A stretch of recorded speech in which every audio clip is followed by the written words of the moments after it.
Hello friends, வணக்கம் and welcome back to our channel. இன்றைக்கி நம்ம சேனலில் என்ன வீடியோ பார்க்க போகிறோம்னா, ரொம்ப எளிமையாக ஈஸியாக சுவையாக செய்யக்கூடிய சிக்கன் மிளகு வறுவல் தான் செய்ய போகிறோம்.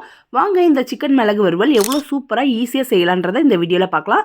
இந்த வீடியோ உங்களுக்கு பிடிச்சிருந்தா நம்ம சேனலை இன்னும் நீங்கள் சப்ஸ்கிரைப் பண்ணாமல் பார்த்துட்ருக்கீங்கன்னா மறக்காமல் சப்ஸ்கிரைப் பண்ணிக்கோங்க. உங்களுக்கான நல்ல வீடியோஸ் ரெகுலராக நான் அப்லோட் பண்ணுவேன். வாங்க வீடியோக்குள்ளே போய் எப்படி பண்ணுறதுன்னு பார்க்கலாம். மிளகு சிக்கன் பண்ணுறதுக்கு ஸ்டவ் ஆன் பண்ணி பேன் வச்சு எண்ணெய் சேர்த்துக்கோங்க. எண்ணெய் வந்து ஒரு 2 டேபிள் ஸ்பூன்லேருந்து 3 டேபிள் ஸ்பூன் அளவுக்கு தேவைப்படும். அப்போ தான் வந்து இந்த சிக்கன் வறுவல் வந்து நல்லா டேஸ்ட்டாக இருக்கும். எண்ணெய் சேர்த்துட்டு எண்ணெய் நல்லா சூடாகிற வரைக்கும் வெயிட் பண்ணுங்கள். நல்லா சூடானதுக்கப்புறமா இதில் பட்டை, லவங்கம், இலை, கசகசா, ஏலக்காய், கொஞ்சம் சீரகம், கொஞ்சம் சோம்பு எல்லாத்தையும் சேர்த்து நல்லா வந்து இதை வந்து ஒரு 2 நிமிஷம் நல்லா இதை அப்படியே வதக்கிக்கலாம். 2 நிமிஷத்துக்கு அப்புறமா இதில் ஒரே ஒரு பச்சை மிளகாவை கீரி சேர்த்துக்கோங்க. ஒரே ஒரு வரமிளகாவை கிள்ளி கூட சேர்த்துக்கலாம். நான் அப்படியே தான் சேர்க்குறேன். ஒரு 2 பூண்டு பல்லை குட்டி குட்டியாக நறுக்கி சேர்த்துக்கோங்க. சின்ன துண்டை இஞ்சியும் குட்டி குட்டியாக நறுக்கி இதுக்குள்ளே சேர்த்துட்டு 2 பெரிய வெங்காயத்தை குட்டி குட்டியாக பொடியாக நறுக்கி இதுக்குள்ளே சேர்த்துக்கலாம்.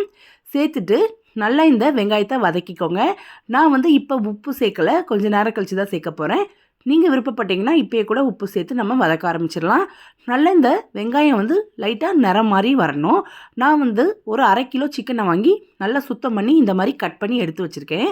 பாருங்கள், ஓரளவுக்கு கண்ணாடி பதத்தை தாண்டி வெங்காயம் வதங்கி வந்திருக்கு. இப்போ வந்து நம்ம சிக்கனை இதுக்குள்ளே சேர்த்துடலாம்.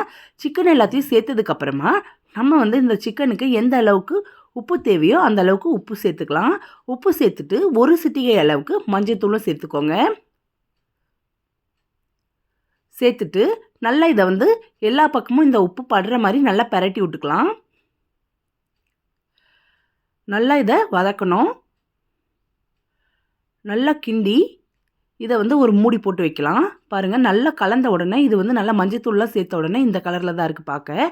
லைட்டாக ஒரு மூடி போட்டு வைப்போம்.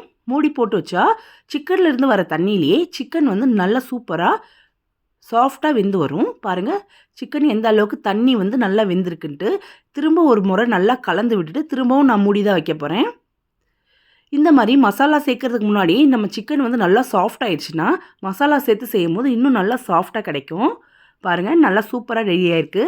இப்போ வந்து இது மிளகு சிக்கன்றதுனால நம்ம இன்றைக்கி வந்து மிளகாத்தூள் யூஸ் பண்ண போகிறதே இல்லை. 2 டேபிள் ஸ்பூன் அளவுக்கு மிளகுத்தூள், 1/2 டேபிள் ஸ்பூன் அளவுக்கு சீரகத்தூள், 1/2 டேபிள் ஸ்பூன் அளவுக்கு சோம்பை நல்லா இடித்து சேர்த்துருக்கேன். நல்லா இதை வந்து கலந்து விட்ருங்க. இதுக்கு மேலே இதுக்கு வந்து மசாலா கிடையாது. ஏற்கனவே நம்ம ஒரு பச்சை மிளகாவையும் கீறி போட்டிருக்கோம். அதனால காரம் சரியாக இருக்கும். நீங்கள் அப்படி காரம் அதிகமாக சாப்பிட்றவங்களா இருந்தால் வரமிளகா நான் வந்து அப்படியே போட்டிருக்கேன்ல, அது நீங்கள் கிள்ளி போட்டுட்டிங்கன்னா அந்த காரமே உங்களுக்கு சரியாக வரும். நல்லா இதை கலந்து விட்டுடலாம். கலந்து விட்டு மூடி வச்சு நல்லா இதை வந்து வேக விடுங்க. நல்லா இது இந்த மாதிரி வற்றி நல்லா செவந்து வந்ததுக்கப்புறமா மல்லித்தலையை குட்டி குட்டியாக நறுக்கி இதுக்குள்ளே சேர்த்துட்டோன்னா சுவையான மிளகு சிக்கன் தயாராகிடும்.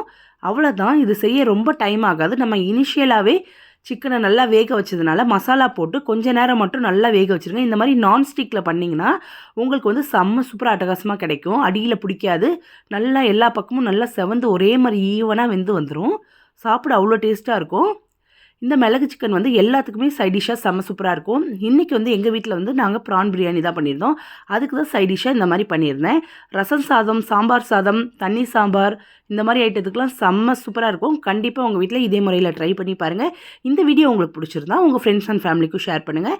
நம்ம சேனலை சப்போர்ட் பண்ணுற எல்லாருக்குமே ரொம்ப நன்றி. நாளைக்கு வேறு ஒரு வீடியோவோட உங்களை நான் சந்திக்கிறேன். Take care friends.